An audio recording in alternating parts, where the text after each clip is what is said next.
It's like having Ghostbusters. You've got to store the ghosts, man. You got to keep them. Mm. Oh yeah, I just did a project where we were shooting on the Komodo, and we were doing MQ and not HQ, which is the highest, but MQ is like the second from highest. I remember my DIT looked at me and he's like, "Are you guys serious? Are you really shooting 6K MQ? You don't need any of this stuff." And I'm like, you know what? You're right. If it wasn't up to the editor, I would not be filming in this. The data was huge. You know, I think a few hours of data was like 3 terabytes for the day. It was crazy.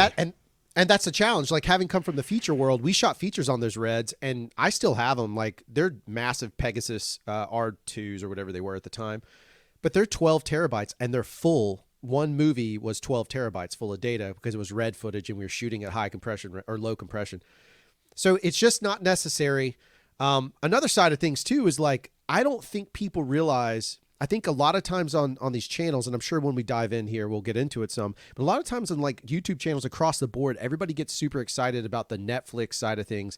I had to kill the stream because of something I can't talk about, but I had a buddy on, and he was, he worked VFX and was on Fast 8, right? So he's on Fast and Furious 8. And I've talked about this before, but he confirmed it again.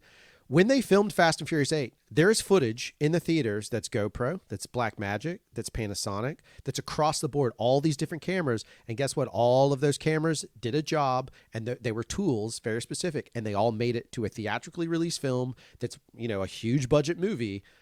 Yes, but they weren't the primary camera, but they were part of the action, which is why people go see those movies. People don't go see it just to see Vin Diesel say, like, everything's family, right? So just putting it out there.